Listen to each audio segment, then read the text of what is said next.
Buenas tardes. Para continuar nuestros conversatorios acerca de la diversidad cultural, hoy quisiera referirme a uno de los sujetos sociales que conforman a esta gran nación multicultural, y me refiero a la población de origen afrodescendiente. Para platicar acerca de ellos, quisiera que me acompañaran a hacer un muy breve recorrido histórico. Recordarán que en la sesión pasada yo hablaba de grupos traídos de África que llegaron de manera forzada y de manera esclava. Bueno, esto duró prácticamente unos 150 años en el caso de México. Para entender esta dinámica, quiere decir que en algún punto las leyes de Indias prohibieron que se siguieran importando esclavos de África a la Nueva España. Y esto es producto, entre otras cosas, no solo de las leyes de India, sino de la ruptura entre el Reino de Portugal y el Reino de España en el siglo XVII, aproximadamente.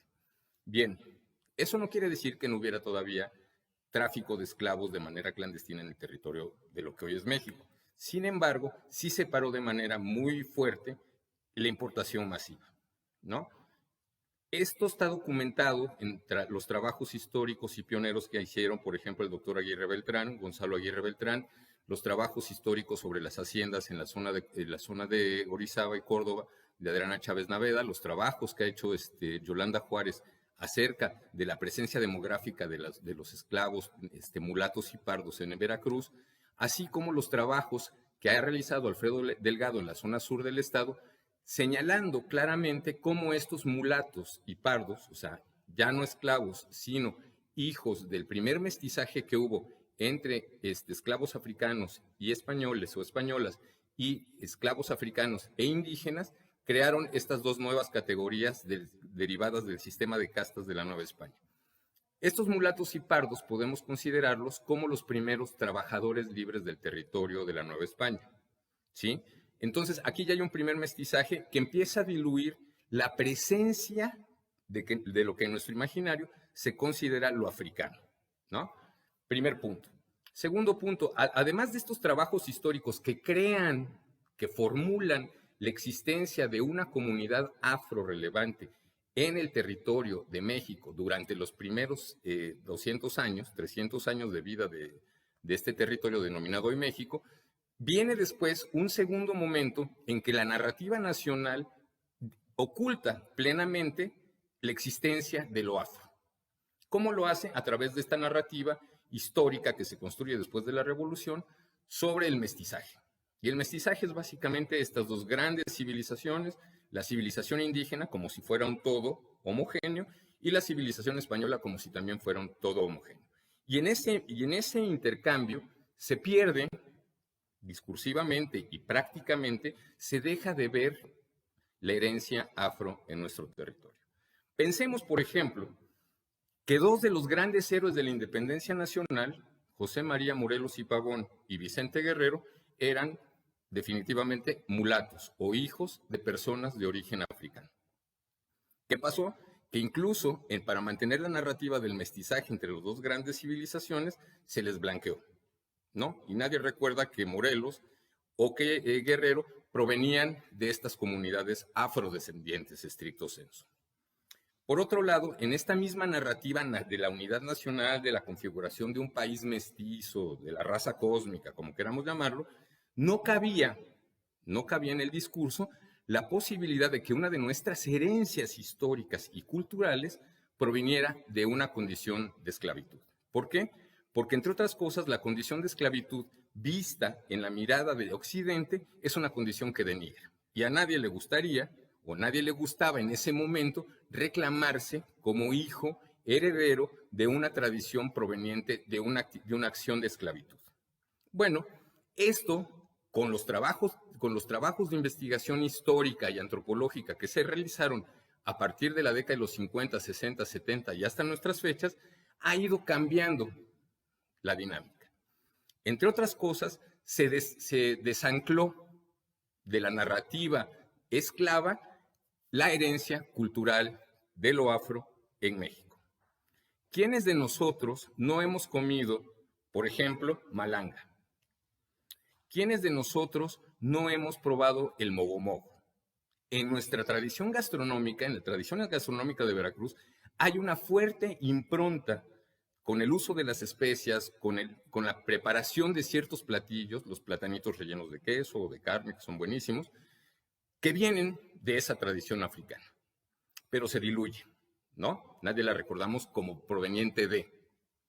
Por otra parte, si pensamos también que hay toda una serie de discursos semánticos, de semánticas, de narrativas, de formas de nombrar territorios, pues nos parece extraño que no podamos reconocer que, por ejemplo, en Veracruz tenemos un lugar que se llama Mocambo, que era, en estricto sensu, es la reunión de ese lugar donde se reúnen los negros fugados. O Palenque. Un palenque también tiene esta misma condición. O que tenemos una comunidad que se llama Mozomboa, otra que se llama Mozambique, otra que se llama Yanga, ¿no? Si pensamos en todas estas semánticas, pues tenemos que reconocer que sí hay una imagen, una memoria histórica de la impronta de la migración forzada que sigue persistiendo hasta nuestros días. Pero además de todo esto, o sea, tenemos la narrativa histórica que señala que sí hubo una presencia fuerte africana en México, y después tenemos, además, prácticas cotidianas que también reproducen este criterio.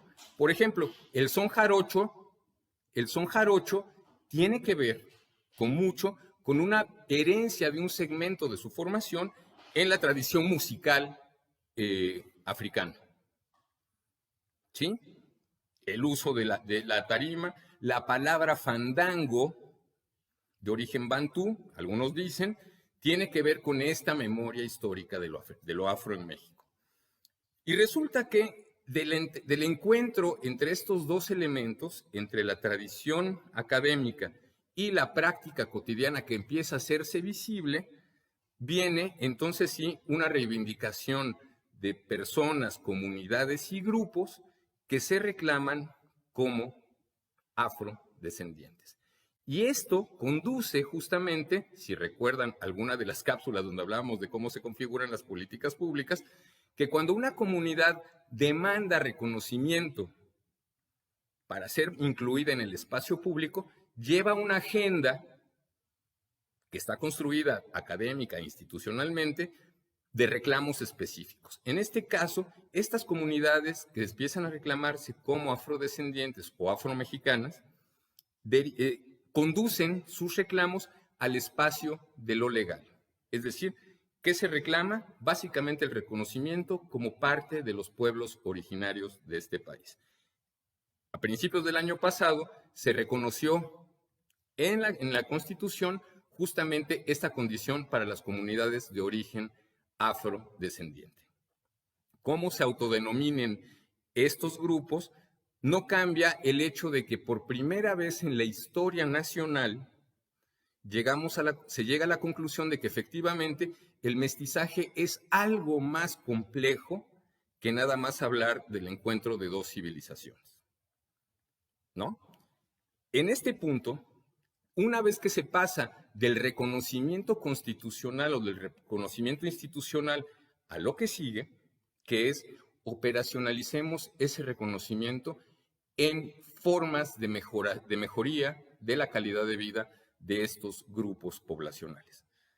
Al haber sido negados durante tantos siglos, resulta que las comunidades de origen afrodescendiente tienen uno de los rezagos educativos, sociales, económicos más grandes en el territorio nacional. Y la política de decir, ok, están reconocidos en la Constitución, tiene que traducirse ahora en apoyos específicos para equilibrar sus derechos humanos y asegurarles la igual dignidad que otros grupos socioculturales tienen en el territorio nacional. Entonces, cuando pensamos el origen afrodescendiente de México, ¿no? Y pongo un ejemplo muy, muy rápido. Cuando en Veracruz, hacia 1620 más o menos, se hace un pequeño censo para saber cuántas personas habían, resulta que la mayoría de quienes habitaban Veracruz Intramuros y Veracruz Intramuros, perdón, eran esclavos, pardos, que son hijos de indígenas y negros, y mulatos, que son hijos de indígenas y españoles. Esa era la mayoría de la población. Entonces ahí se pierde un poco esta narrativa, que es más de carácter cultural, políticamente correcto y política, de decir que África es la tercera raíz. En realidad, si me atengo al discurso de este ejercicio hecho en 1621 más o menos, resulta que África sería una de las primeras. Entonces, cuando ¿por qué desaparece la africanía, digamos, o la ascendencia de origen africano? ¿Por qué desaparece de nuestra narrativa sociocultural? Justamente porque, entre otras cosas, al tratar de construir un modelo integrador, no cabe en el modelo integrador la existencia de grupos culturales que son provenientes de una condición esclava. El reconocimiento primario que tenemos que hacer, es decir, sí fueron esclavizados, sí hay una herencia de opresión, de denigramiento, pero también hay una riqueza cultural brutal en estas comunidades. Y a eso es a lo que hay que abocarnos, a restituir, a acompañar la restitución del orgullo de la herencia africana en aquellas comunidades que se reivindiquen como tales. Y cómo es a través de visibilizar sus prácticas culturales, pero también a través de visibilizar la condición de desigualdad social y empezar a hacer políticas orientadas a mejorar su calidad de vida. Una vez eventualmente logrado esto, tendremos ahora sí un país cuyas condiciones de orgullo multicultural nos van a permitir crear mejores condiciones para un trato equitativo, igualitario y digno entre todos.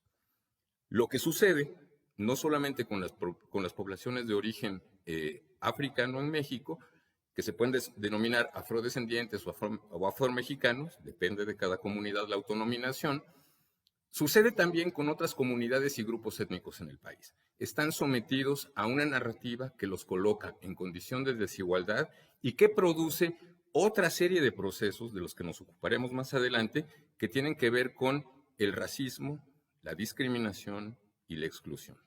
Por lo pronto, cuando pensemos lo africano en México, no lo pensemos como algo importado, que solo vienen de Cuba o que vienen de Estados Unidos, sino asumamos que en la propia construcción social, política y cultural de la nación hay una huella cultural de origen africano muy fuerte. Y cuando pensemos en la afrodescendencia o en la afromexicanidad, no pensemos lo afro también como algo articulado y homogéneo.